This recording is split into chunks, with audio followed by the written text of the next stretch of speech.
going to need that for this hill right here. Just clicked it up into second. So here we go. Logan Peterson's backside. Here are the 250s. Nice. That's going to be pretty cool. Stick around for that. He made that look easy. Yeah, he really did. Coming in at just under 3 seconds, a 2.97. See, so you can see their times aren't much different than the open class. You did see him trying to clutch it quite a bit to get off that start, to keep that second gear momentum, to get it up and going up the hill. But again, he didn't have a problem, and he made it, you know, almost look easier than some of those open bike classes. Seeing the comments coming in, keep them rolling. Dan, let's see the big boys again. I'm curious how many out there watching here ride 250 versus 450. We want to hear you. Or do you ride a street bike with, you know, 1200 cc's? So here's Mount Altafish, who looked so good earlier today. So good in the Pro Opens. You don't hear this sound too often anymore.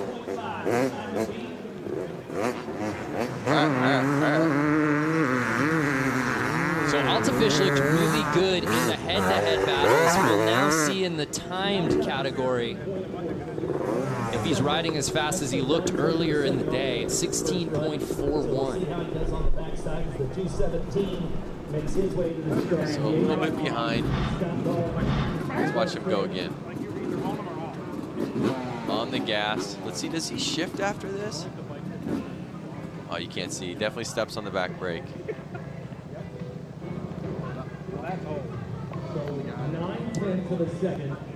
So almost a second slower than what we saw out of Peterson's front end run. Let's see if he can make up ground here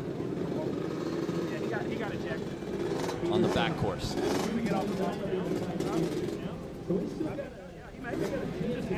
So this bike's a lot older than the last bike. I think, again, you know, this has a long swing arm. They do a little bit of customization to them. They find the bike that rips. They possibly have some ported and polished heads on this bike, which would increase the flow, which will make it faster. So I would imagine once they kind of build a bike, they don't get new ones every year. They get comfortable on that bike, and he's looking a little too young. That bike might be older than him. Maybe it's his dad's or family friends, or he bought it off of. Well, we've seen some pretty amazing things out here today. In the hooligan class, we saw a guy win on a bike that wasn't even his, that was given to him about 30 seconds before the race. Yep. Guys, he might be bringing back the 95. Yeah.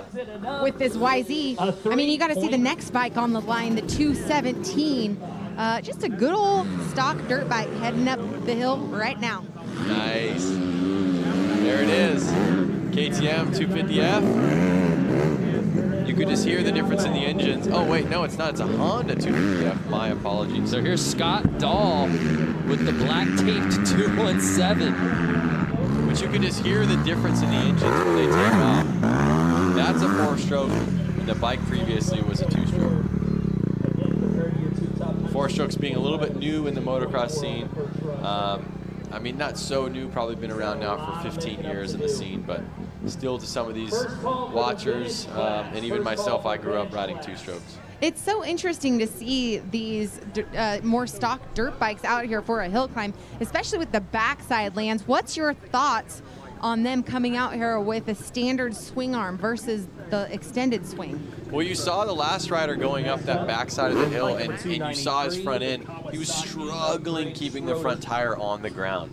So with the longer wheelbase, it makes it a little bit easier to keep it on the ground.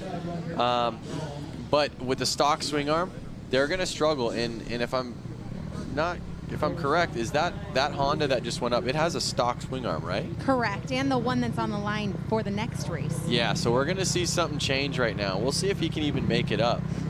Because a lot of the guys during practice weren't able to make it up with a stock swing arm. But obviously he's going to give it a go. He could be the exception. It's the 115th anniversary of Harley-Davidson. Thank you all for tuning in from all over the world. You're tuning into the hill climb at Little Switzerland. The guys are nice and cozy in the booth, and I'm out here in the rain taking heavies and watching the standard dirt bikes just not struggle. Yeah, Diana, it's actually, you say we're nice and cozy. It's actually a little too warm in here. But you just Love saw... to open a window, maybe. Lance, stop breathing. not to change the subject, but you just saw him make it up the hill on a stock 250F. Amazing. But he had to jump off his bike, side saddle, and push it over the last couple feet to get to the top. So here's Greg Schroeder. Again, as like Diana said, on a stock bike. On the 293. It should be noted, Scott Dahl, although he did make it up, he went out of bounds. So for that, he gets an automatic 60. That's going to hurt your time. But what's 293 got here? Oh, Greg's struggling a little bit through the mogul. Stalled it. Oh, he stalls. Can he beat the 60 seconds? Through. Can he beat the 60 seconds? It's always better to beat the time of not making it. Yeah, if you're just joining us, if you can't make it up the top, you get an automatic 60, and it looks like Schroeder will be able to at least, I don't know, I think he's going to avoid it. I think they shut his time off. I think he might have maybe went outside, or I'm not sure what that Yeah, we'll is. have to get a ruling on that. It's Kawasaki, sponsored by Heineke Auto, Mike's Motor. Scoring's got a quick trigger there. I'm going to give him a 30. I'm going to give him a 44.19. As you see the overview of little Switzerland here, the rain keeps pouring down. The course becomes more slippery as each minute passes. It's only going to become more difficult for every rider that they have lined up here. But what a fantastic event. Thousands of bikers have ridden up here from downtown Milwaukee to come watch this amazing event. The parking lot is packed, and not only that, believe it or not, there's loads of people out here. Umbrellas, no poncho, or with the poncho. They're here, rain or shine. And that shows the commitment and the culture behind Harley-Davidson. Diana, I don't know if you can see it, but we're showing shots of the grill going. If you wouldn't mind just maybe walking over there and grabbing us a couple burgers. I really need a cheeseburger too. Find us at the booth. 41 seconds. So Schroeder was technically 41 up, but he got the 60 regardless. And now he's just, oh my goodness, that could have been really bad, Lance. Bike is gone. He gets caught in the weeds, and thank God he jumped off that bike before it was tree brown. What's it going to take to find it now? I'd love to see a replay on that. You saw? I'm sorry, Greg. Just leave the bike. You're not going to find the bike out there. It's full of poison oak. Just save yourself, Greg. A crane is going to be needed to pull that bike out of the forest. Play it where it lies. That's what I say. Not only that, but he's on a Kawasaki, which is green, so that thing's just perfectly hidden. Front side taken off. So we move on. Andy Henneke, number 430. Through the moguls. Looking smooth. Oh, foot down. Another two-stroke ripping up the hill. If you could smell the premix right now like we can, you would be wanting to be here on a two-stroke like these riders. 20 seconds there for Andy, 20.14. And it looks like Greg has located his bike. That was wild. I mean, he went out of bounds immediately on that back end, so he gets the 60-second. And the fans, I don't know if you can hear it in the on the broadcast, but they're going crazy because they did find the bike. Diana, it sounds like the roar of the crowd with Greg Schroeder finding his bike there in the woods. Yes, that's right. As soon as he got put up on the big screen, the crowd just started roaring for him. He was able to fish the bike out. So, hey, I mean, I give it up to the guy for bringing a stock motorcycle out here to try this hill climb out. Hopefully that was his bike and not his friend's. His friends go, why'd you launch my bike into the side of the mountain? So we move our attention back to Andy Heineke in the 430. He posted a 20.14 on the front end. So I got a question on here on Facebook Live. Jason Hale going, where's the Harleys? We had Harley hooligans ripping up the mountain earlier today. Then we had the open class with Harley-Davidsons ripping up the mountain. Now we're on to the 250 class. So in the 250 class, we're seeing a lot of two-strokes and four-stroke dirt biking guys. here's Helnick's back end run, and he lands. I don't know if they're going to count that. Looked like he went out of bounds. I think he stayed in. I think it was from that angle. He made it. I mean, I'd give him a time. He didn't go that far out if he did. Let's see this again. Watch. Let's see if he actually goes out. He's still in. I mean, he goes out. What do you call that? But he still come. But They're he saying that's came back inbounds. in. He didn't go out on one of the red sticks. So is that the thing? All the way out, and he came back in. He did bring it back around, so they will count it. And he hit the stake. I'm going to give it to him. Trevor Aspinwall asking, are the hooligans over? Yeah, that's actually what kicked off our broadcast, was the Harley hooligans earlier today. Jason Walker wants to see a Dyna. Jason, you could come here and sign up. Bring your Dyna out. Let's see it rip. So here's Nathan Preeb, the 94 bike.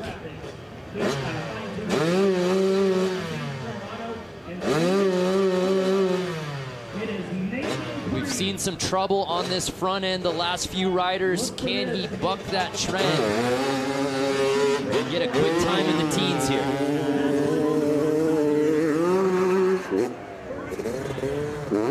Committed. Committed. Wow, he looked the best through those right there in this class. Has to be a good time. Yeah, that's coming in at a 15.58. And what is that compared to the others, Brando? Yeah, that puts him right in the mix. Logan Peterson with that 15.52. So right now, Nathan Preeb, I believe, has the second fastest front time. That's splitting hairs right there. Jason Walker, the guy who wanted to see the Dyna, he just said, lol, I would bottom out. Hey, you guys, what's happening on Facebook right now? Is there Oh anyone my goodness, everyone's going crazy on Facebook. They're watching, they're providing commentary along. It's amazing. Well, I want to know if they want to know anything about the track or any... Yeah, great question, Diana. If you've got any questions specific to the track or something that a rider's going through right now, let us know and we'll send Diana out there. She's on the prowl to answer any questions for you. I'm currently mud skating. Believe it or not, it's turned into mud boarding into mud skating. If you guys take a look out here. Yeah, you're hard to miss. You have got a neon poncho. Yes, I'm in the neon poncho. I can't wait to show it on camera for the winner's interview. Hopefully a camera catches you. Yeah, that's amazing. So you notice the number 94, he's really eyeing out the lines. He wants to make this count. He's pulled his goggles off so he has a little bit better vision. Now he's going to kick a little section to dial it in a little bit. Yeah, when they were going head-to-head, Lance, we take another look. There is a look at the beautiful accessory that Diana Dahlgren is rocking. Hi, guys. I'm down here reporting to you with my poncho in the rain. It's going great down here. We're getting the new event of mud skating started soon. Any takers might take the gold. Just looks like you're just standing in a mud field, like you're nowhere near the course. I know, but anyways, these riders are lining up. They're in the back part of the course here. They're getting ready to go. And you know what? We have a lot more coming to you at Bradford Beach this afternoon. We're going to be hopping on a helicopter, hopefully, after these races, going down to Bradford, something that hasn't been done in a century. 100 years. Yes. Wow. Now, Lance, I got a question for you. Before, when they were going head-to-head, there was a clear line as to which riders wanted to take on this back end. It's all mush out there now. It doesn't seem like, you know, veering a little to the right, little to the left, there's an advantage either way. Straight line, he kept it nice and straight. Line, is it enough? A 3.4, it is not. 3.4, it is not. So that's the second fastest backside time. Logan Peterson still at that sub 3, the 2.97. That's holding up as the fastest backside time. And therefore, he still has the fastest combined run. So I see a comment on here from Earl Oliver. Anybody running one of the old Harley motocross bikes? Those bikes are so awesome. I would love to have one in my personal collection. I don't think anyone that owns one would ride one out here just because of how kind of rare it is to have one that runs. They are an awesome bike. We'd love to have one again. Right now, you see a Honda going up front. That Honda belonging to Brandon Donahue.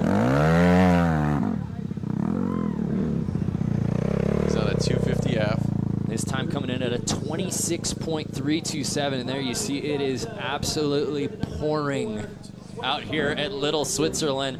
The conditions we hope will improve a little later today when we're out at the beach. And you heard Diana talking about it out at Bradford Beach. There you see the course getting built.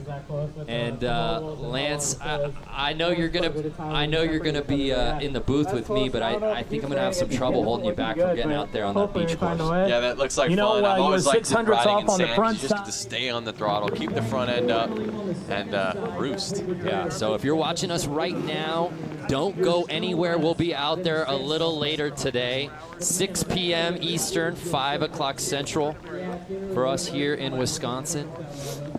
And as Diana said, we'll actually be hopefully getting to the chopper. To the chopper. I believe we are taking a helicopter to get there. Yep. I can't wait for that. Well, because we weren't granted Harleys. Everyone in the parking lot on Harleys will just rip there. Yeah. But given the conditions, I think I would prefer the helicopter. Call me crazy. Funny. Call me crazy because I actually would like to be maybe on a full dresser with a full face helmet, and I would rip down to the beach on a Harley right now. I think we can find you one, Diana. I don't think there would be any shortage of volunteers out there to lend you a bike. The only problem is that I think I would be late for our first hit, so I actually can't do it.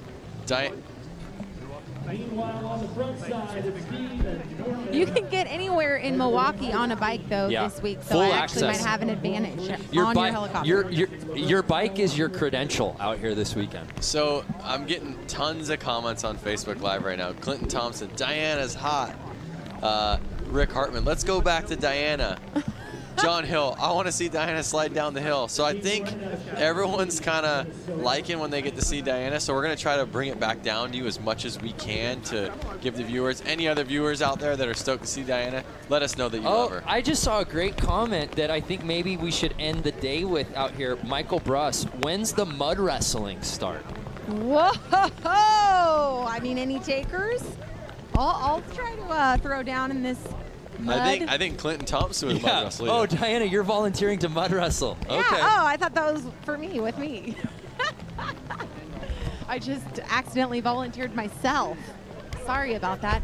But anyways, you guys, I don't know if you've seen it here in the past 5 seconds, but the rain is just all of a sudden picked up. It is pouring out here. Well, we're watching the riders right now on the screen trying to get down to the backside of the mountain, and they're taking support just to get down there. Yeah, I mean, the mud condition is just, I mean, you might as well just take paint and paint it with it because it's just so smooth. I mean, I'm having to watch every step I take so I don't embarrass myself in front of thousands of spectators here. Here's Brandon Donahue. Oh, no! About halfway up the hill. He didn't launch it into the bushes. It's going to be a little bit easier for him to turn around. But again, stock swing arm, I think that's where these guys are struggling. It is raining. It is getting muddier and muddier and muddier. But that stock swing arm is not helping these guys on this steep hill. And a lot of people from their couch or from wherever they are watching this, they could say, oh, that hill's not that big. But add the conditions, add only having a 10-foot run-up to gain your momentum. Yes, that hill would be very easy if you were to ride from 100 feet behind and carry momentum up it. So there you saw Peterson, who was our first runner here in the 250s, is still leading the way. But here now, Stephen Norman.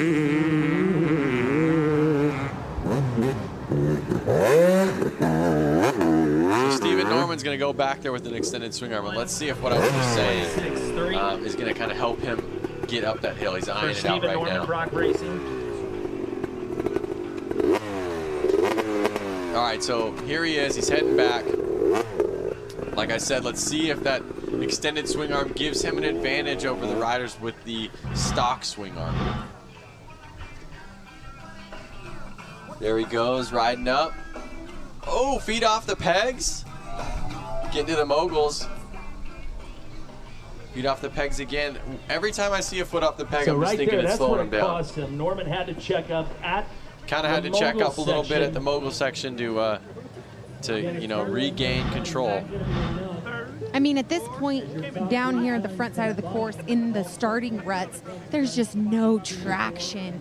I mean, the mud in here is just so slippery. If you guys come to me at all in the front, I mean, I could just show you what this is looking like here. I'll come up to the let's get a shot of Diana. There we are. You could just see, I mean, it's just, look at my foot. I mean, it's like my foot might as well be on an ice skating ring right now. There's just, if you look at the ruts into each jump, I mean, there's just no available line for any real traction here. So these guys are gifted, man. They're talented, and they're putting it all on the line for the 115th anniversary. So awesome. Thank you very much, Diana. It's definitely looking muddy down there. And here we are with the extended swing arm on the 2-stroke KTM. Let's see how he does. Getting it. And looks great. And see, like I said, the extended swing arm really, I think, you know, helping him get to the top. It is a lot of the rider's ability, but that swing arm does give a good advantage. And I believe he pulled a 3.9 seconds getting up. And here we are with another rider with a stock swing arm. Let's see how he goes. Up into the moguls, checking up a little bit, eyeing out his line. Oh, it's getting slick out there. The 316 dropping his bike. Let's see if he can get up and get to the top of the mountain to give the backside a little bit of some action. Diana, what's going on down there? I think Diana, it's past 35 seconds now. Yes, I'm sorry about that. I was just catching up with scoring time. I had my headset out. Anyways, you know what? I mean, Jeff Wick, who was out there racing, now helping him get his bike off the track. Yeah, we are going to have, you know, there's some serious, you know, mud delays here. I will say that. Now we are at 60 seconds, I believe. So he will just take a 60 flat for this one. Again, let's see if he makes it to the backside. But for now, the rain is dissipated.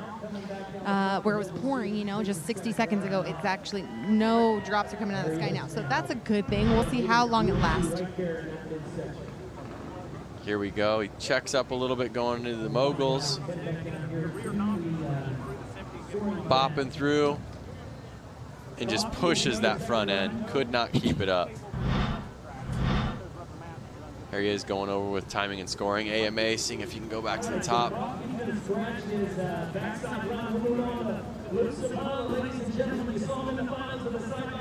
So that backside run will be a 60 and a 60. And look who it is, Luke Sapala. Sapala riding today for West End, Harley-Davidson out of Ellsworth, Wisconsin. Luke, of course, lost to brother Logan earlier today, trying to get a little vengeance.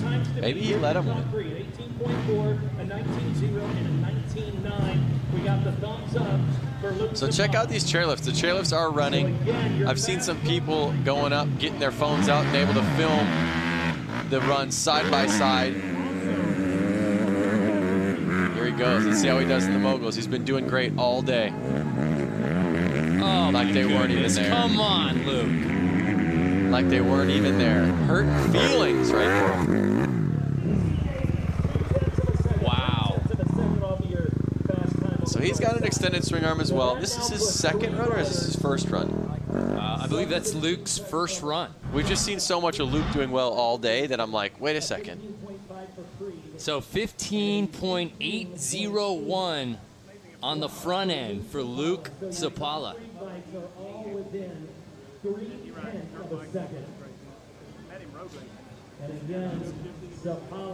And how about this? Yeah. I don't know if he is contracted by us, if this is part of our production team, but let's get that footage. That's got to be incredible. I'm sure it's on social media world somewhere. The lift cam. So Luke Sapala, after a very strong front run, let's see what he's got here on the back end. Jerry Simi, Luke Sapala got game.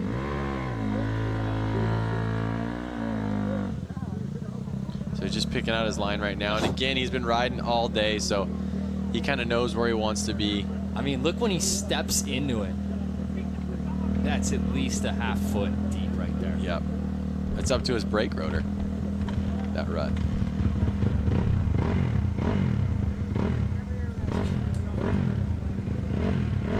Robertson, will he make it? I'm thinking he'll make it.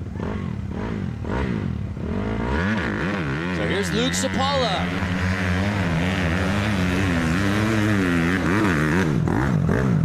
Trying to do the math to see what he needs on the backside run. What's he turn in? Is it enough? A 4.04, unfortunately for Luke. While he does get up there, that's not going to compete, I believe, with the top 3 times thus far.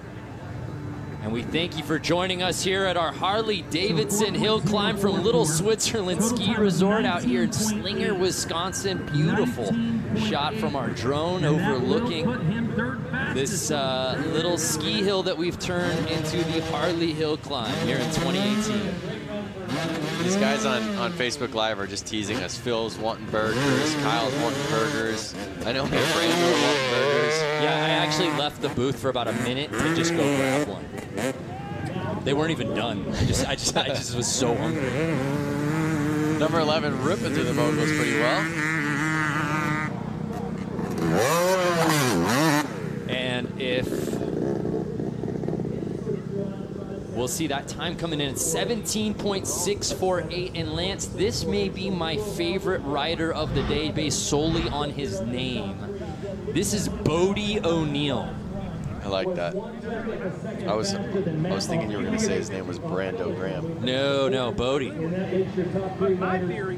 From my favorite film of all time. What is that? The Oscar Award winner for greatest film of all time. What is Point that? Break. Oh. Bodie and Johnny Utah. Now, if Johnny Utah is competing next, something's going to be up.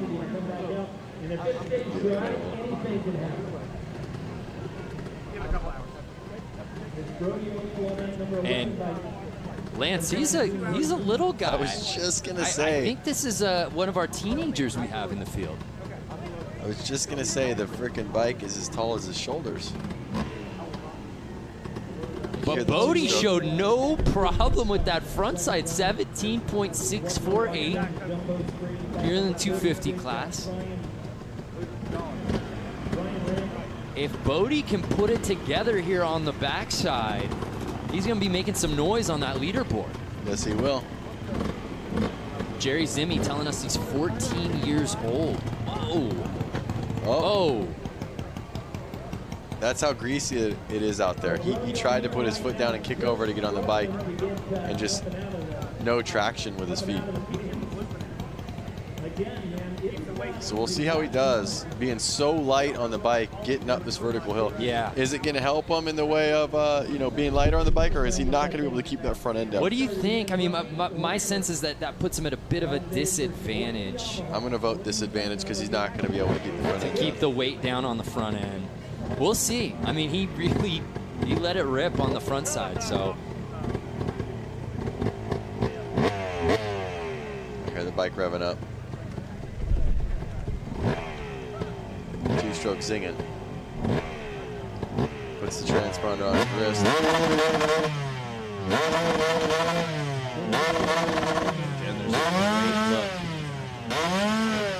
at what he's got in front of him. Takes off. Swirling up it. But he makes it. The number 11 backside run.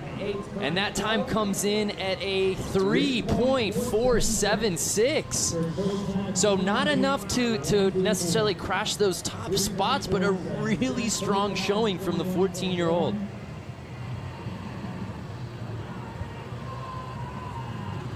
So here's Brian Rammer. Sheboygan Falls, Wisconsin. Notice how deep those ruts are.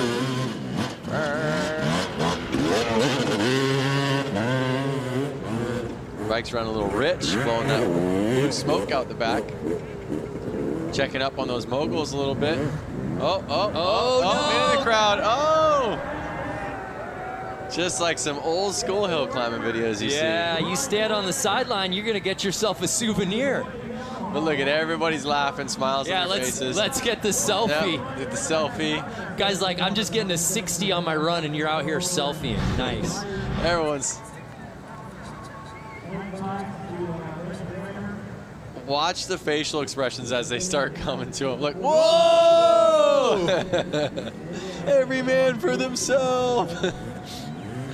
But now look, once they realize everyone's safe, everyone's smiling.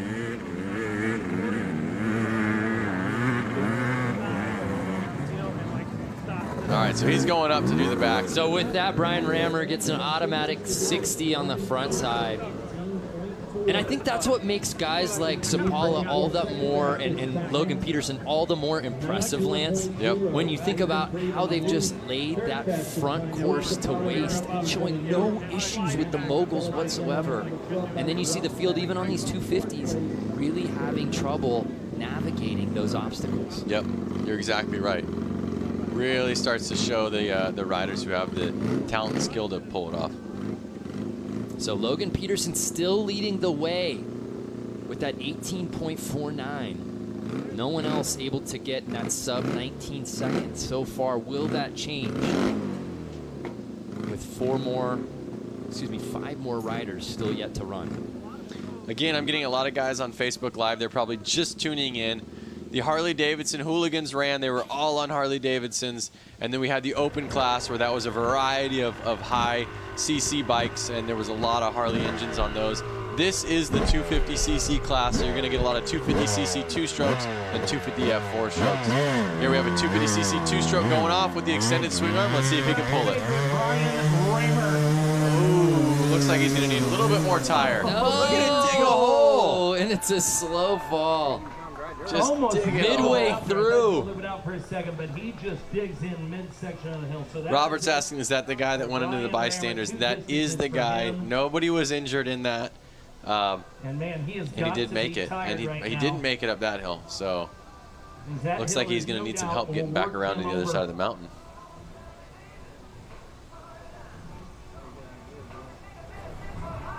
Well, the question is, so a couple of 60s for Brian Rammer, unfortunately, but now we move our attention to 895, Logan Sapala. We're going to see some stuff happen here. Logan has had himself a day.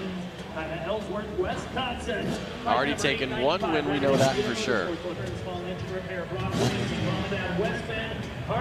We saw him in the head-to-heads beat little brother Luke. Cannot wait to see what he's got in store here on the timed portion here in the Open Pro. There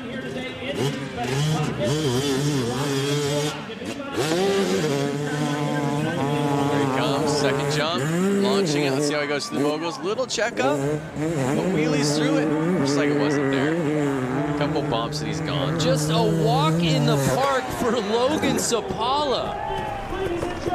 How's his time? I think that may be the fastest front-end time we've seen here in the class. Yes, just over 15 seconds. Wow. Incredible. Let's watch that again. Logan Sapala has just been on another level all day, Lance. Look at this, man.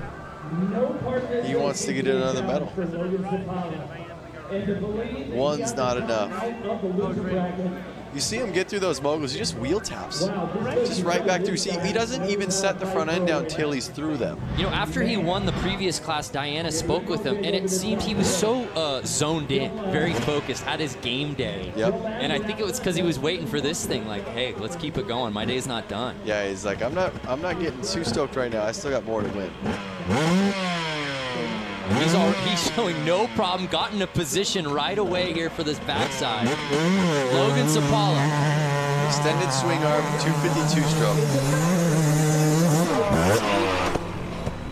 Hovers that boundary line, but that stays time? in. The time coming in at 3.63, and I think we have a new leader potentially, Lance. Bumping everyone down. And the time, 3.63.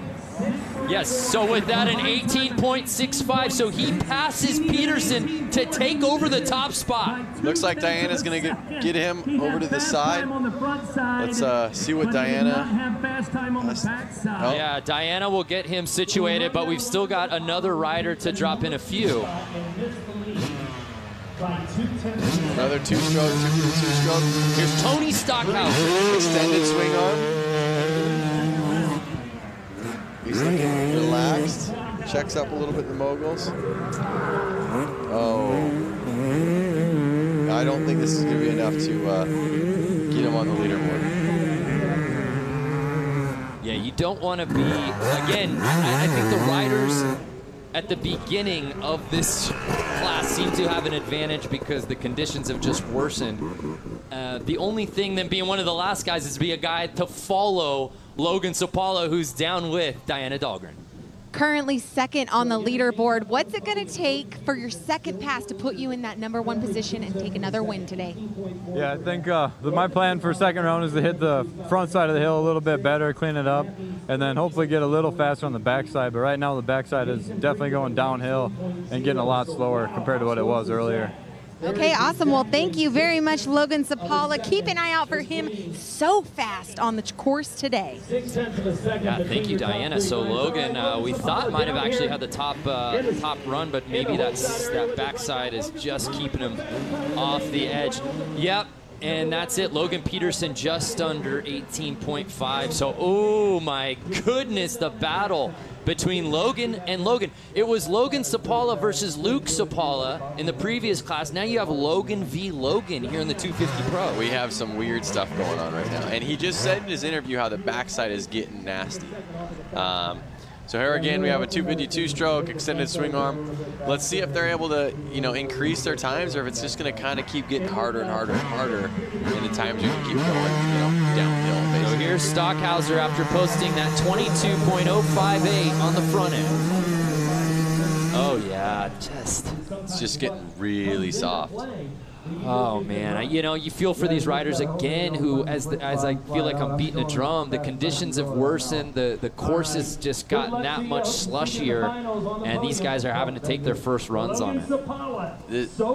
This reminds me of a couple years ago, Buddy and I were on a trail ride. We had to be to a dinner by 5 o'clock, so we wanted to try to leave within a certain amount of time. But we went down a hill that was so soft, well, there was a gate at the bottom. We had to turn around and try to go back up the hill. We ended up having to carry our bikes up the hill because we just could not get traction to get up it. And that's what basically these guys That's exactly what's going on here. Doing the moguls, being a little cautious, but it's just getting so slick out there.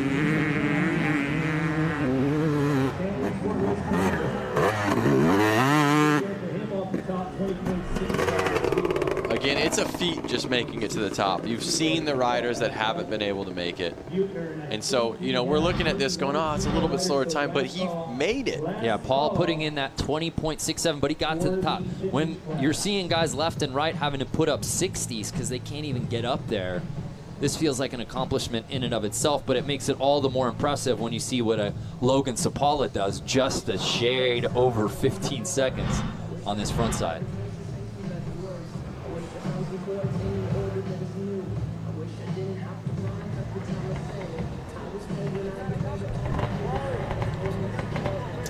So it begs the question, Lance, obviously the one thing we can't control is conditions here, but knowing hill climb, knowing so many of these guys who race in that circuit, how different of times would we be seeing? Obviously we'd be seeing guys staying on their bikes, but I'd be curious, especially on those front ends where right now 15 seconds seems to be the leader of the clubhouse. How much faster would the times be on 250s in ideal conditions? It's so tough to say because both these Logans are making it look effortlessly when they go up. I mean, they may be able to shave off 1 or 2 seconds, but I think they're on it. I think they get a little bit more time shaved off on the rear of this back side of the mountain. But maybe the moisture is actually keeping this dirt together, and maybe if it was dry on this big hill, it'd be soft dust, which maybe would be worse. It's really tough to say. I mean, the Logans right now, they're riding great. Logan Peterson still leading the way, and Logan Sapala right behind him. So after seeing Paul Buettner, we now see Julia Buettner out of West Bend, Wisconsin. Sounds like she's on a 250F. Extended swing arm.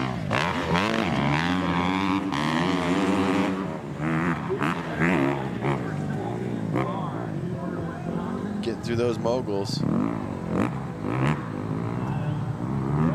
And Julia controlling the bike through those features and their way to the finish line. Nice. That's going to be a solid front end score.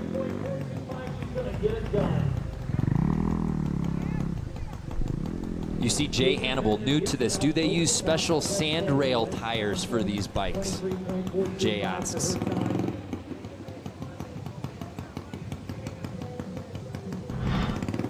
So that time coming in at a 23.425. I can hear an exhaust in my ear right now that sounds like it's got no muffler. What's coming up to the line? What are you thinking about, Brando? You're staring at the screen right now. You're looking at Facebook Live. I mean, is there these comments that are coming out to you? Because you look deep in the comments right now. I'm following along. Jeff Dickow, nice ride. That it was. I have a question right here. Lisa, how late will the hill climb go until today? I believe the hill climb has, what, about another half hour to an hour, depending on weather conditions, how these races come out. And it looks like they see the sun coming out. But don't lie to me, Lance. It looks like sun. Let me look out the window to make sure. Yeah, poking its head out. But I want to just say to Lisa, what time do we have the beach racing going on? That is at, I believe, 6 p.m. Eastern, which means 5 Central. So we're going to be here for a little bit longer. We're going to take a little time away, and we're going to pop back up live for the beach racing. Yeah, we're excited for that. So here's Julia on the back end, trying to keep it in bounds. Can she get up to the top? Oh, it's just too soft. Oh, Julia. It's just too soft. Look at her boots just sinking into it. I'm almost wondering if the left side of that hill is a little bit more traction. Everyone going on the right seems to get sunk a little bit. So if you're keeping score at home, that's 3 straight 60-second back-end times. Here's Kurt Mueller. Rounds out our group of 17 here in the 250 class. Great drone shot. Parts are flying off the bike.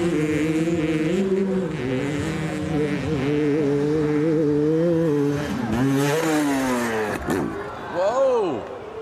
Did we have a crash? We did. Little Larry loop out. So Kurt Mueller, after he crossed the finish line, lays the bike down, but put a 17.42 as we take another look. We saw it from up high. Here it is from down low. Oh, yard sale losing parts. Oh, a little mischief maybe. Woo! Kirk. That one for the fans. Oh, right off that the one bat. was going to be tough to ride away from, but he picked a good time to do it as he crosses the finish line on the front end, 17.42. So that's a pretty decent time.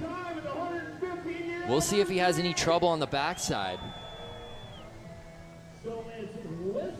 Scott Plummer wants us to learn how to pronounce Waukesha or Watasa. Well, Scott, I haven't pronounced it at all just for that particular reason. I gave it a shot. I'm sorry. Unfortunately, not a lot of Midwestern in the two of us California boys here in the booth. We're trying, though.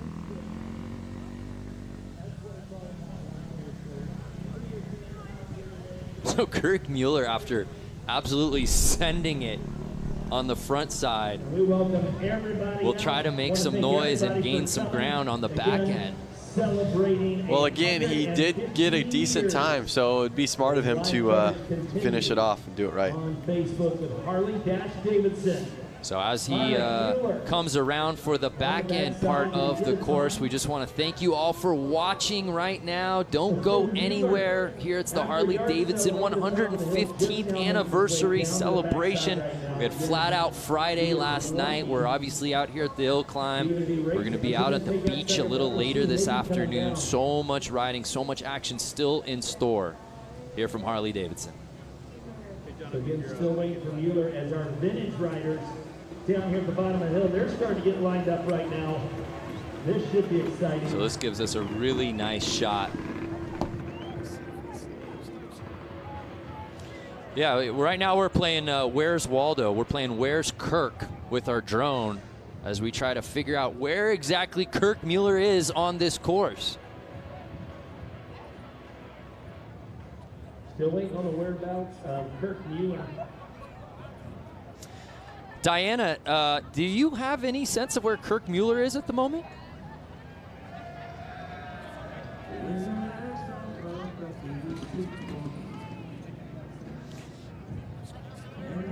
Oh, Kirk Mueller will not be taking the back end run, so he will take that automatic 60. And with that, our 17 riders have officially placed here in the 250 Pro, and it's Logan Peterson with that 18.492 ahead of Logan Sapala and Nathan Preeb, rounding out the top 3. So congratulations to Logan Peterson. We've still got great categories still to come, and we want to hear those comments on Facebook. Keep them coming. If you've got questions for Lance, if you've got questions for Diana, who's out on the course, let us hear it. We'll try to get to it. We now move on to our next class. This one's a fun one. We've been looking forward to it. The vintage class. Diana, are you down there? Yes, I am. I'm down here by the vintage bikes. Man, you guys got to see these. Truly are vintage. We're going to see how these things hold up after what we've seen with some of the more non-vintage bikes. But yeah, these guys are putting it all out there, and like team effort right now. Yeah, this is awesome. Now, in this class, they will only be going up the front side of this course, correct, Diana? Correct, and there's only 4 racers in this class, so it's going to go fairly quickly. From what I can hear, it sounds like something is started, but they're getting their electric pump or their electric starter over here to get this maybe another portion of the motor started. Lance, do you have any color on that? Yeah, so Lance, it looks like they're having to get this thing restarted. But the funny thing is it's already on. The engine's already started. So what's going on? So that's why I'm not understanding. But you know what? I'll try to get some details. So, yeah, while Diana tries to fish for that, again, only 4 riders in this class. Okay. Each of them getting 2 attempts here. We're only counting that run 1, excuse me, that the front end of the course. And it's been, oh no, right out the gate. That's what those ruts are going to do to these guys right here. And if you don't stay in the rut and your weight isn't distributed right, I just hate it. And but you could see Nathan kind of just obviously bummed out. Wait a second. Look, his chain's off his wheel. Oh, you're right. That Look could at have that been on the what back it was. end. That's what's going on here on the 500. He thought the power was to the wheel, so he put his weight into it, and there was no power going, so he just kind of fell over.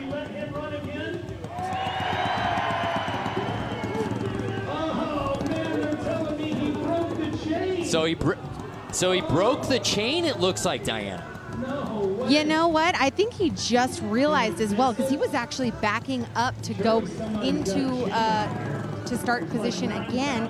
Dan, the man, obviously was waving us off, and then it looked like the rider realized just a few moments ago that the chain is actually off. So we're going to go ahead and move on to the next rider. This guy is scratched for this round, but don't forget there is a whole nother set of rounds that we are going to be doing, and hopefully he'll be able to pull something together that time. Yeah, so this is the vintage class, and it's just such a bummer, Lance. These guys have been waiting all day to get these bikes out on this course, and to be the first rider to drop in for this class, and for that to happen, that's just brutal. These are vintage bikes. Oh, so here's Dalton Dye. 2 for 2. Oh, no.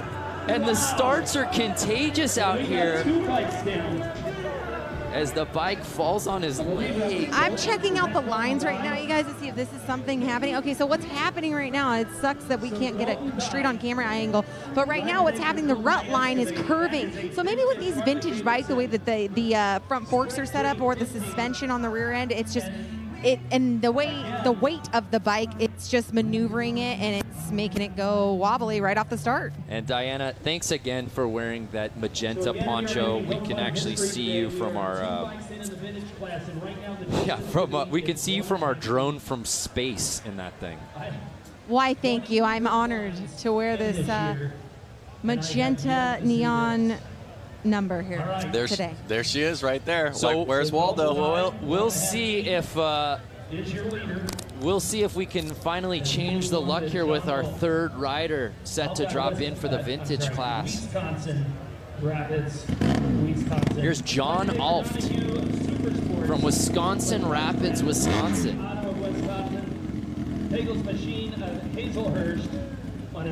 Can we get a full pull on our third attempt here in the vintage class? There's only 4 riders, fellas. I'm crossing my fingers.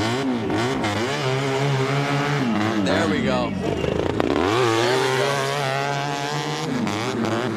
go. Sounded like that bike was struggling when it wasn't wide open. Oh! We got a new distance. There we go. So now we're going off a distance. It's distance now. It's no longer a timed contest. Who can go the furthest up in their vintage bike? You could hear that bike was kind of struggling with its jetting until it was wide open. Look at this. And you could just see him slipping the whole way. I'm curious, anyone watching from home right now on Facebook, anyone got an old vintage bike that they would want to take up here and add to our 4-man field? I do. What do you have, Diana? I mean, I could alter a 98 Softail Custom. That's not too, I mean, it's vintage for my day. It's not vintage in the world. Why? When were you born? Large. 1990. Just a young buck. Yes, we are young bucks, Lance. Sorry, Brando. Anyway, so this man made it up to the 3rd set of poles. And guess what? They're going to let number 500 attempt again. And so it looks like he has 2 engine starts. That's what we saw at the first. A whole onset of power came on when he did a 2nd start. It's bizarre. I've never seen anything like that. So anyways, they're going to let him go again. His tires are completely mudded over, so he's not going to be getting nearly any traction that he needs. So Nathan Oldenburg will get a rerun here on his first attempt. Of course, the chain coming off right out the gate to start out this class. Let's see if he has better luck here as he gets another crack at this thing. And he's off. Can he make it further?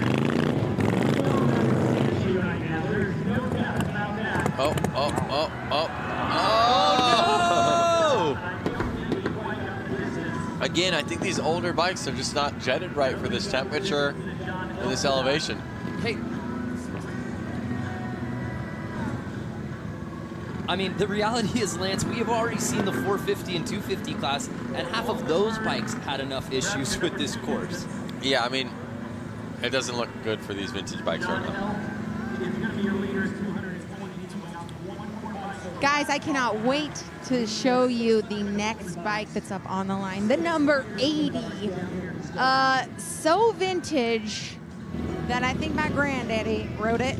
And not only that, but I think my granddaddy might be riding it too. So, hey, I can't wait to see what happens on this next run. This vintage class is so awesome. And not only that, we got to give it a huge amount of support for these guys bringing these older bikes out here to showcase here for the 150. So we have one of the older riders out there on one of the oldest bikes, and so are we going to see some what do you call that, like being witty and he knows how to get up the mountain better? Yeah, there's a vet savviness. Yes, the savviness. To old Mike Dricken, as you see.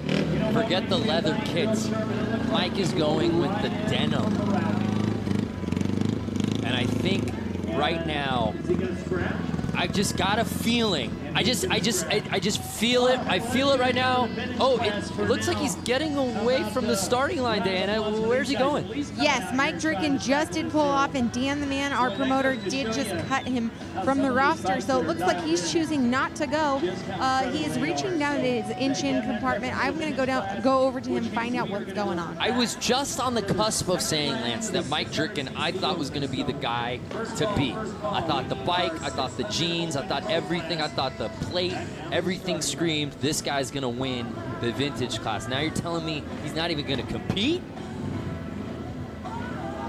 The old blue jean biker, as Jerry Zimmy says. There you can see Diana trying to figure out what's going on. Hey, Diana, so you're just talking to him. What's going on with Mike's bike? Yep, it's only running on one cylinder, so that's why he decided to pull away from the competition. Bike's not running right. Yeah, that would be tough to do. So I don't know if he's going to be able to figure things out. But in a four-man field where we haven't seen a full pull and one pull out entirely, that's a tough showing for the vintage class. But again, the conditions have just been so brutal here today. Yeah, totally. I mean, these guys barely even want to take the bikes out of their garage to go hammer on them. And then conditions like this, they're like, I don't know if I'm going to ride. But I got to give props to the guys that went out there that gave it their all and put down a score, you know? Well, all these bikes are beautiful. So we move our attention from the vintage to the Open Pro Round 2. All right, race fans, we are into round. We move back to the Open Pro 895 Logan Sapala.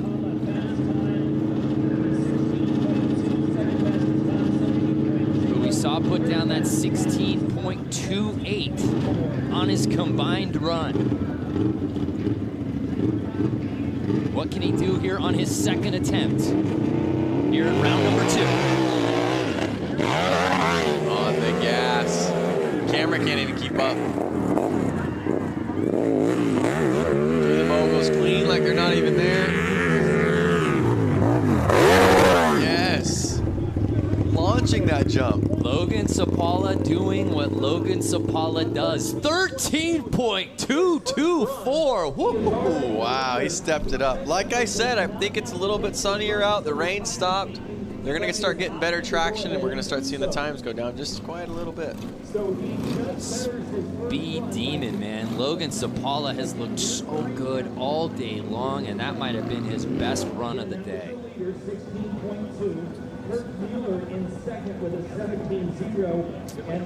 So now Logan's going to get a chance at the other side of the hill. He's on his powerful bike, the open bike. Again, this is probably his 15th time going up this hill. It is a little looser, so we'll see what he decides. But then you think about it, obviously different classes. Logan has probably, at this point, ridden this course, both front and backside, more than anyone else. I think so. Clearly, he has a feel for the lines. Yeah, I think so. And he makes it look so easy that I think he actually is putting out less energy than some of the other riders. You know, he's not as winded as he gets to the top. But again, he is putting the most time on the bike. Let's see those comments. Daniel Scott, Logan was born ready. Yeah, it looks that way out here today. Let us know where you're watching from, who your favorite is here in this Open Pro. Round number 2, Logan Sapala on the back. Oh, almost clearing the whole top. And his time Of course he's going to send it. The cool thing about a rider like that, you can see the confidence in him.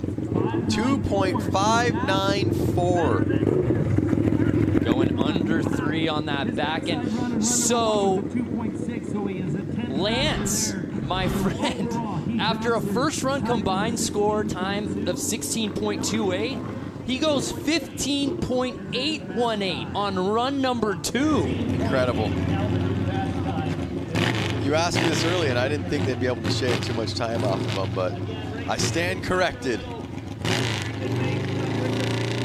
So we move our attention to Lloyd Mueller. Let's go, Lloyd. Lloyd could not even get up on the front end of the course his first go-around, had to settle for that 60. Oh, Almost. Is the same thing happening? And that's exactly where he was having issues on his first run, Lance. No. Yeah, just framed it on the exact same mogul. This time his engine's still running, but he has the same problem. That cautious approach getting into the moguls has really been the undoing of so many riders out here today. And now he just stalled the bike, and looks like he's going to have the same score. Fans coming in. Jay Hannibal from Toledo. Kenneth Knoll from Crystal River, Florida. Northeast PA in the house. What's up, Steve? Diana, again, it just looks like Lloyd having issues at that front end of the moguls. Yeah, you know, with these conditions and this style of course, the well-roundedness of each one of these riders is truly going to be tested. It's going to take someone who knows how to ride a dirt bike track, who knows how to hill climb, who knows how to ride in sand, who knows how to ride in mud. It's going to be a culmination of all those things to pull through that perfect score for this hill climb. Yeah, really good point. The most well-rounded riders, I think, are best served for a course like this, conditions like this. It's no surprise Logan Sapala, who I told you, rides a little bit of everything, has been the leader of the clubhouse out here today. Notice how Logan Sapala is almost a second and a half faster than anyone else out there. Is anyone going to be able to kind of come back up and match that? All right, so Mueller's going to head back up. Mueller Jr. will head back up. So our previous rider is not going to go to the backside. Mueller will not be able to make it. Mueller. Lloyd Mueller will have to settle for 260s. Does that sound better? Josh Mahlerchuk, sorry if I butchered that. Lloyd, we got worms. Yeah. Any Dumb and Dumber quote is fine with us. So 127, Lloyd Mueller making his way up the backside. So he had to go back down there to get his bike started. Were they talking about anything down there, Diana? No, not that I caught on to, just that his bike had stalled, he needed to restart it. But, so much what happens that we see in dirt sports is that typically if someone pulls off track or isn't happy with a score or something like this, they immediately give up, they go off course, they don't want any more of it. It is so awesome to see the sportsmanship here. Even if the guy gets caught in the mogul section, he's going to go down, he's going to get his bike started, he's going to go finish the last half, even though he knows he doesn't have a shot at placing here with this score. So that's pretty amazing to see that kind of sportsmanship displayed here today. Well, absolutely. There's such a great camaraderie here amongst all of these riders. Yeah, it's a contest and you want to win it outright, but man, these guys have been having fun all day long out here on this course. And now that the rain's kind of stopped, they want to ride. Yeah. Again, we're getting a lot of viewers from all over the globe. Dylan McAfee, let's get a shout out for T-Haas. What's up? Bonita Springs, Florida. Gerald Sunderman. Jason Walker, he likes turtles. I like turtles. So we want to know where y'all are watching from. And if you got a bike, would you bring it out here in these conditions? Because even some of these competitors who haven't been able to finish, you at least got to give them props for putting it down and bringing their bike out here and giving it a shot. I personally don't have a bike that I'd want to bring out here and hammer down this, but I don't have any dirt bikes right now. Greg Rogers out of Portland, Oregon. Guys, maybe we should just bring a golf cart out here. Yeah, I think we should figure out any vehicle we can get our hands on. The three of us took an Uber here together. We should have convinced our driver to take his minivan, the lovely Town and Country, up this course. Why not do the Kiki challenge on the course? We were doing the Drake In My Feelings challenge. I think I won that. Kiki, do you love me? Do you want to? Can we transfer over to Diana and see her do the dance right now, please? Yeah, get a camera on her because she does do the challenge. Let me see if I can do it. Do you have a camera on me? I'll try. No, right now we're watching the backside of the hill. Red Harley-Davidson ripping. And he made it. See, he wanted to complete that one, put a stamp on it that he made it to the top. And I like that he did it. He's coming down to you, Diana. Diana, there we go. No, let's Kiki Kiki it. Are you it. guys actually going to do it? Can you sing the song for come me? on, yeah. Kiki, do you love me? Are you riding? the rest of the lyrics? I don't even know the rest of it. I just watch on Instagram, and they can't even hear me, you know, in course where they're showing this massive big screen we have in the background. It's me right now on the screen, and nobody is understanding what's going on because I'm not playing to the crowd. So all those out there watching Facebook, thank you so much for tuning in. Leave a comment for my week Kiki challenge. No way. No, that was not a Let's weak ask Kiki the fans challenge. at home, in between riders, would you like more Diana dancing? Tell us a song, and she will figure out a choreography for it. Scott Vesper, I'd rather just watch Diana. Okay. Do the moguls. I think as they keep going through the moguls like that, they're kind of got a nice rut going that's smoothed it out. It's almost made it smoother for them. So Logan Peterson with that 15.475, really picking up where he left off on his previous run. That's doable. And I'm going to have to take and give the credit to Dad there for painting them front tires.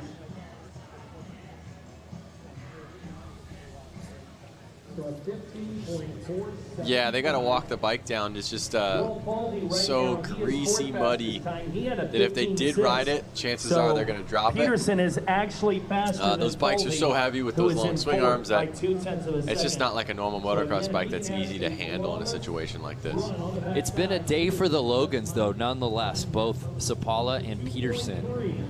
Next year, this is going to be called the Logan Hill Climb. The Logan Climb. And you can only enter if your name is Logan. That means I can't race. You can't.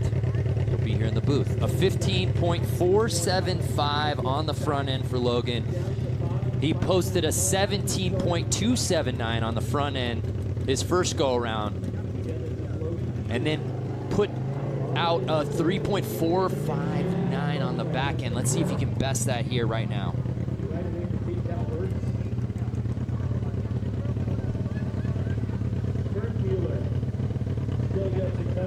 Diana, we've got another request for you from Rick Adcock. Have Diana do the Carlton. So that's next on your list. So I'm looking at this bike and it says Aprilia on the side. So that would be a European sport bike engine that would be in that. Whoa, I think we're bike. sub 3 seconds on the back end there for Logan Peterson. Yep, 2.985, blistering up the hill. Logan Peterson, a 2.9 gives him an 18.4, and he walking away with an the podium. He will fall 18.4. That's a total score.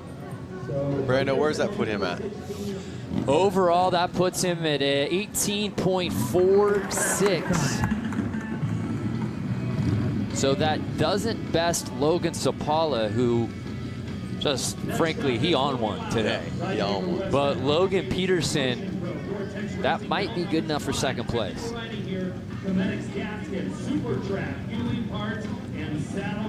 What do we have coming up next? Harley-Davidson, first run for Louis Louders. Louis Louders. So Louis Louders, on run number 1, he was just under 19 seconds with his front time. Harley-Davidson ripping up the mountain right now. Listen to that thing. What a shot. Getting into the moguls a little bit. Can he make it through? And he does not. Slowly laying it down. He's still up and running. He's going to get a time for it.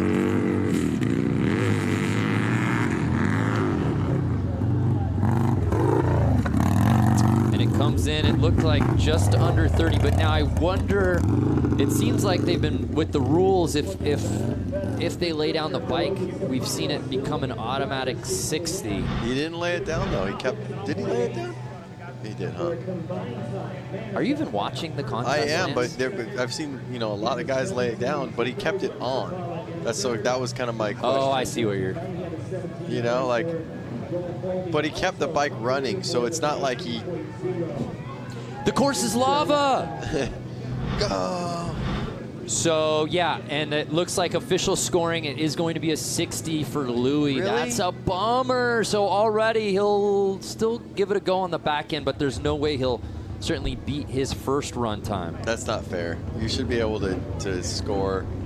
You know, if you were able to get the bike up and you're running, you get the score that you got. We do have an update on the dance poll for Diana. The Carlton still coming strong. Baby Got Back now is gaining a steady stream of votes.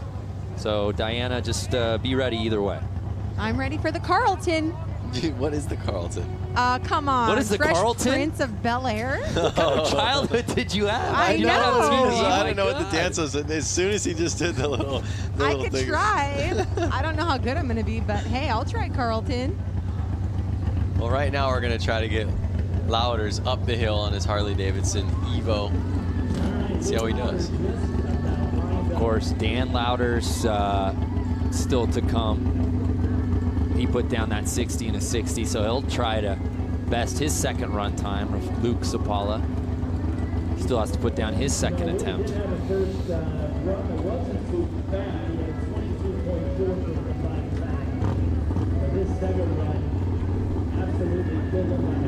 So can Louders put the first run disappointment behind him Stay left, stay left. and put it together here on the back end? There he goes.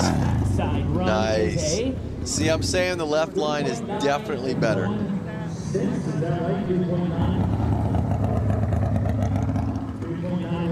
So Louis Louders does a much better back course run than the front where he couldn't hold on. But we move our attention now to Luke Sapala. Again, Logan, brother Logan, leading the way with that 15.818. Luke trying to replace, as you see in that third place, 17.476. Can he catch brother Logan? He gave him a run for his money in the other class, so let's see what we got here. Okay. Let's go.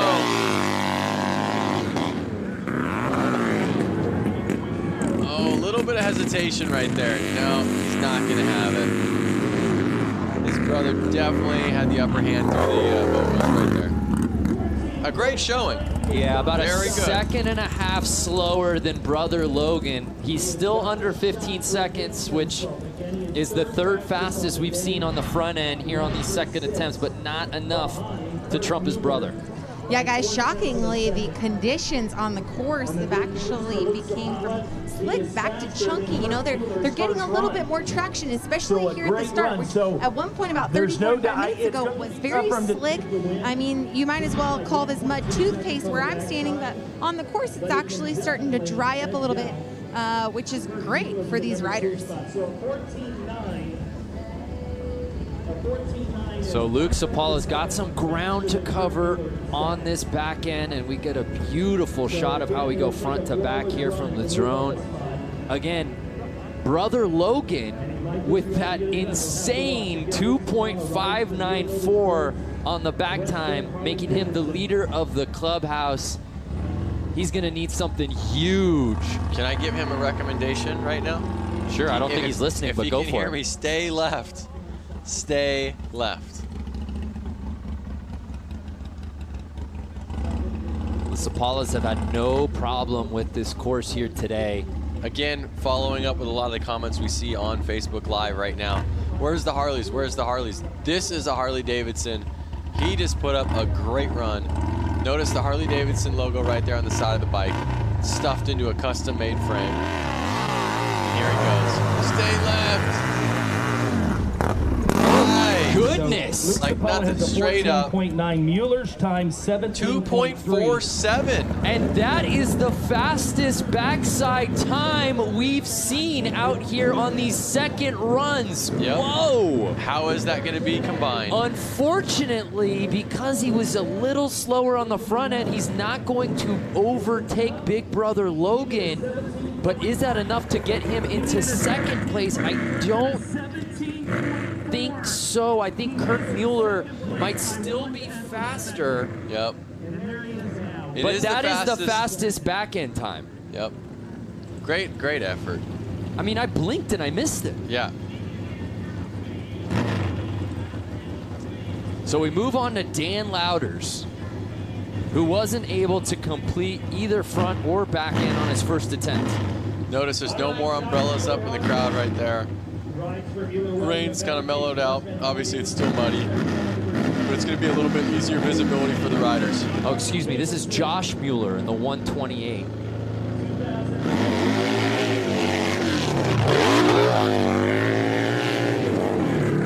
Another Harley-Davidson. Not bad, not bad. A good attack to the moguls. Yep. There we go. Yeah. Whoa! 13.797. If he could pull off a quick backside. This is the Josh Mueller that we are used to seeing. Like I said earlier in the show, we did a feature with him, Harley-Davidson and X Games Aspen for the Snow Hill Climb. And he's a very dominant rider, and that was what I'm used to seeing Josh Mueller be. Well, he put it down right there. I know we talked about if the rain letting off was going to change their times, and it looks like it is changing their times. They may be getting a little more warmed up. The track may be getting a little bit more ridden in. The rain calming down is getting better visibility. A little bit easier to stay grippy on the track. So Josh joins Logan Sapala in the sub 14 club on that front end. And as you see right now, he's sizing it up. And Lance, your sage advice again would Go be... left, stay left. Oh, he's liking the right. He picked right. Hopefully he picked right, but is aiming left. But again, I'm not down there. I'm just a viewer looking at it from a screen. So he's going to need something in the low 2-second range here to potentially push Logan Sapala. And I believe, I don't have that official top 3 in front of me at the moment, but I think if he can even get this thing in the 3s, he might take over second place. Here it is. I think he can do it. He looks so confident in the last stage of the race. Yeah, there we see. Okay, Logan Sapala, the 15.818. So that gives you an idea if he could somehow get this right at that 2-second mark, he might win this thing outright. I don't know if he can get there, but he has a very realistic shot. It's a lot at second place. Yep.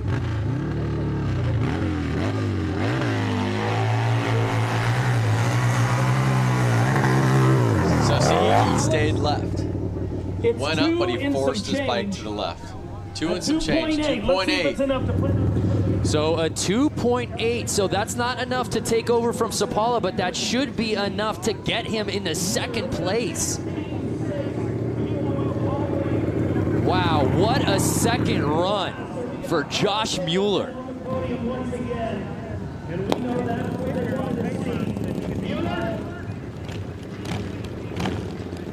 So a total of 16. So we move our attention to the 60 by Dan Dricken. Another Harley-Davidson ripping up. I love this bike right here. It's kind of got some Harley drag pipes on it. Harley tank. Looks like a Honda seat, maybe some Honda wheels. Got a little squirrely, but he's able to hold on. Oh, no, he was out of bounds. Yep, he missed that last jump, so they're going to give him a 60 on that one. Round number 2, I just said a minute ago, you were totally off the radar in round number 1 with the 20-second run. What happened earlier in the day?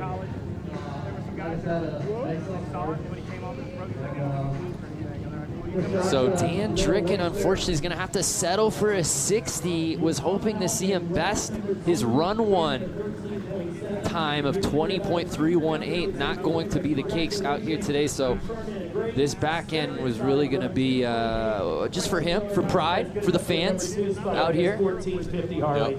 And just, you know, if he beats one of his buddies, at least the back time score, he can bragging on rights him, you know? Yeah.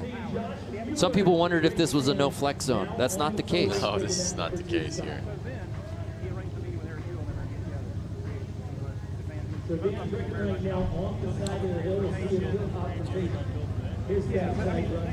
Josh Mueller, a solid performance just now for your second pass. It's looking like it's going to be second place for you. You've got to be excited at the 115th anniversary of Harley-Davidson. Yeah, I just had to pull something off, and it worked. And I'm glad to get second with it. Talk about the course conditions. How was it on your second pass versus the first pass when it was raining? It's slippery, but it's getting better. It's getting chewed up more, you get more traction, and make it happen. Awesome. Well, great job. Mueller, 128 taking it, possibly second here. We will find out here shortly once these guys wrap it up. Nice. Well, thank you, Diana. And like I said, he said it's getting a little more chewed up, and since it is drying out a little bit, he's getting a lot more traction. So there we see Dan Dricken. We turn our attention now, though, to our final rider here in the class.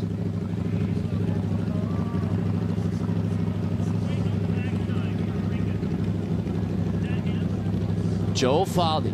All right, so Drinken's Now, Joel was incredibly fast on his first run. If you remember, he was under 16 seconds here on this part of the course, and then was just over 2.5 on the back end. What's he got for an encore? I don't know. It's going to be tough to beat. We'll see. Oh, what a shot. No problem with the moguls. Yep. On the gas. Oh my goodness, he bests his run one score of 14.114. Whoa. He's going to beat his back score. He's got the confidence. Ooh, he's got the energy. He's waking up. The track's getting better. Let's see. Look, it looks like he's riding his bike down the course right now. Little Switzerland turning into the Joel show out here this afternoon. One of the only riders to actually ride his open bike class down to the backside of the hill.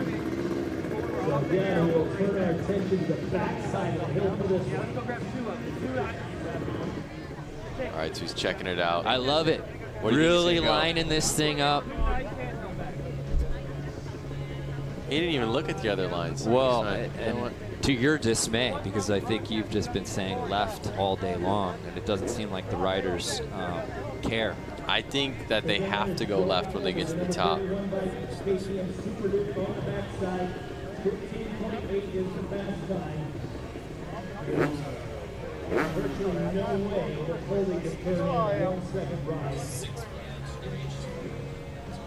But he could turn in a 2.5 He's lining it up. So Joel is our final rider of the day here at the hill climb. Can we go out with a bang? Clicks into second gear. Can he jump into the top 3? If he's gonna do it, he's gonna do it right now. Wow. Cakewalk. We turn to the top, a 2.3. 2.3. Whoa! That's some great scores.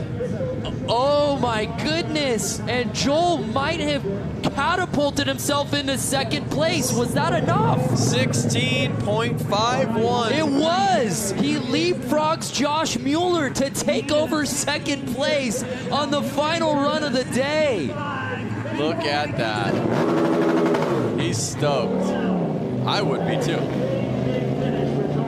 Last chance, and you one up yourself. Just a banger of a last run. Oh my goodness. Well, let's send it down to Diana Dahlgren.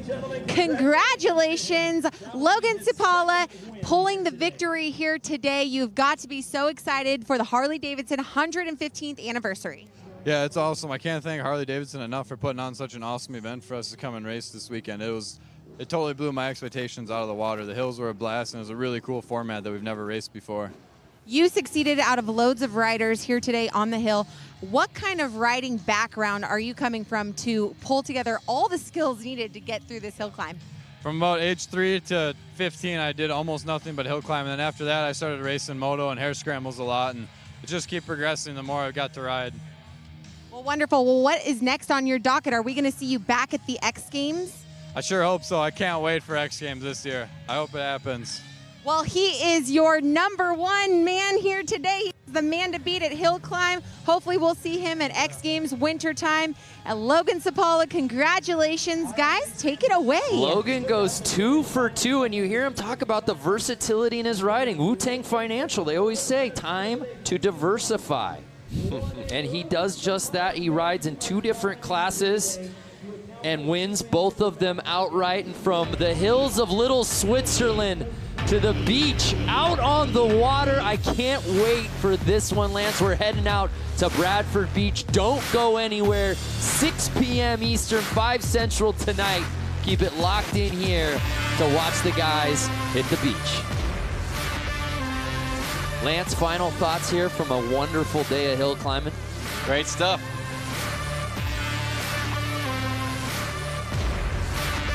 Well, that's going to do it again. Congratulations to all of our competitors, but it was really the Logan Sapala show, going 2 for 2 in 2 different classes. He was absolutely outstanding. For Diana Dahlgren, Lance Corey, I'm Brandon Graham. We'll see you in just a little bit out at the beach.